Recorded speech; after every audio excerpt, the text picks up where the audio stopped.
Fit بال کے basic rules کے بارے میں ہر کوئی جانتا ہے، لیکن ایسے رولز بھی ہیں جو کہ بہت ریئر ہوتے ہیں اور زیادہ تر لوگ ایون پلیئرز اس کے بارے میں نہیں جانتے ہیں۔ تو آج کی اس ویڈیو میں آپ کو فٹ بال کے 9 ایسے رولز کے بارے میں بتاؤں گا جس کے بارے میں آپ کو کیا زیادہ تر لوگوں کو معلوم نہیں ہوگا۔ تو وہ کون سے رولز ہیں، چلو دیکھتے ہیں۔ رول نمبر 1، اللیگل سیلیبریشن پر یلو کارڈ دکھایا جائے گا اور یلو کارڈ کے ساتھ ساتھ گول بھی کاؤنٹ نہیں ہوگا۔ یہ رول 2019 میں بنایا گیا تھا۔ فار ایگزامپل، اگر آپ نے گول سکور کیا اور آپ نے شرٹ اتارا اور سیلیبریٹ کرنا شروع کر دیا تو آپ کو یلو کارڈ دکھایا جائے گا اور یلو کارڈ کے ساتھ ساتھ آپ کا گول بھی کاؤنٹ نہیں ہوگا۔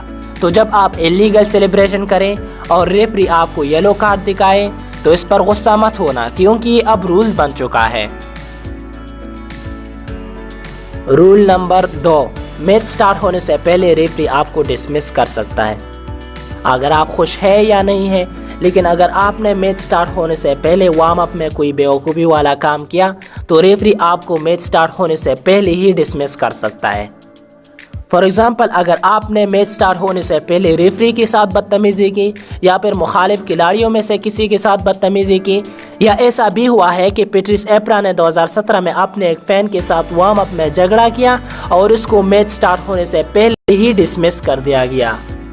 تو اگر آپ کسی بھی قسم کی بدتمیزی میچ سے پہلے یا دوران میں کریں گے تو آپ کو ریفری اسی وقت نکال سکتا ہے۔ رول نمبر 3، 7 پلیئرز کے ساتھ آپ گیم سٹارٹ کر سکتے ہیں۔ جیسا کہ ہمیں معلوم ہے کہ دونوں ٹیموں کے ساتھ 11 کھلاڑی ہوتے ہیں، لیکن اگر کوئی مسئلہ ہے یا آپ کی کھلاڑی مکمل نہیں ہے یا نہیں آئی ہوئی ہے، یعنی جو بھی مسئلہ ہے اور میچ کا ٹائم شروع ہوا ہے، تو آپ 7 کھلاڑیوں کے ساتھ میدان میں اتر سکتے ہیں، کیونکہ یہ رولز ہے اور یہ 7 کھلاڑی گیم کے لیے کم سے کم ریکوائرمنٹ ہے اور اس سے کم کھلاڑیوں کے ساتھ آپ میچ کو سٹارٹ نہیں کر سکتے۔ اس کے علاوہ آپ کی 11 کھلاڑیوں والی ٹیم 4 ریڈ کارڈز لے سکتے ہیں اور 5واں ریڈ کارڈ گیم کو سٹاپ کر دے گا اور گیم ختم ہوگا۔ اور یہ بات بھی ذہن میں رکھیں کہ یہ رول سبسٹیٹیوٹ پلیئر کے لیے نہیں ہے۔ رول نمبر 4، کوئی بھی اٹیکنگ پلیئر وال کو 1 میٹر سے زیادہ قریب نہیں ہو سکتا۔ یہ رول 2019 کے شروع میں نافذ کی گئی۔ اس رول کا مطلب یہ ہے کہ فرض کرے اگر 3 یا 4 ڈیفینڈرز کی ایک وال ہے تو اٹیکرز کو یہ اجازت نہیں ہے کہ وہ 1 میٹر سے کم ان کے قریب ہو۔ اگر ایسا ہوا تو ٹیم کو انڈائریکٹ فری کک دیا جائے گا۔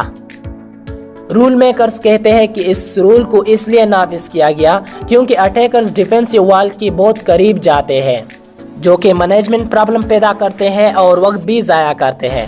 تو اٹیکرز کو کوئی جواز نہیں ہے کہ وہ ڈیفینسو وال کے قریب ہو یا ان ڈیفینسو وال میں ہو، جو کہ گیم کی پوری امیج خراب کرتی ہے۔ تو آپ ڈیفینسو وال کے قریب نہیں جا سکتے، اور اگر کوئی اور ڈیفینسو وال کے قریب جاتا ہے تو آپ ریفری کو یہ کہہ سکتے ہیں کہ اس کو دوبارہ چیک کرے۔ رول نمبر 5، اپنے گول کو فری کک یا تھرو کے ذریعے کرنا کاؤنٹ نہیں ہوگا۔ اس کا مطلب یہ ہے کہ اگر آپ اپنے گول کو غلطی سے کریں اور آپ وہ گول فری کک پر کریں یا تھرو پر کریں اور وہ بال پھر کوئی ٹچ نہ کرے، نہ آپ کا کھلاڑی اور نہ مخالف کھلاڑی، تو گول کاؤنٹ نہیں ہوگا۔ اور اگر ایسا ہوا جس میں آپ کا ٹچ آخری ہو اور آپ کے بغیر کسی اور نے ٹچ نہیں کیا ہو تو مخالف سمت والے پلیئرز کو کارنر کک دیا جائے گا۔ تو یہ ایسے رول ہے جن کے بارے میں زیادہ تر لوگ نہیں جانتے اور زیادہ تر پلیئرز بھی اس سے ناخبر ہے۔ رول نمبر 6، اگر آپ گول سکور کریں اور بال بالکل فلیٹ گول میں داخل ہو جائے تو گول کاؤنٹ نہیں ہوگا۔ اس کی پیچھے یہ وجہ ہے کہ ضرور یہ بال خراب ہوا ہوگا جس کی وجہ سے یہ فلیٹ گول کی طرف جا رہا ہے، یا تو بال پاڑ گیا ہوگا اور اس کا ٹیوب باہر آ گیا ہوگا یا کوئی اور پرابلم ہو سکتا ہے۔ تو جب اس قسم کا مسئلہ ہوگا تو ریفری کھیل کو روکے گا اور نیا بال لے کے آئے گا۔ رول نمبر 7، جس ٹیم نے ٹاس جیتا وہ یہ فیصلہ کریں گے کہ وہ کیک آف لینا چاہتا ہے یا کون سے گول پر اٹیک چاہتے ہیں۔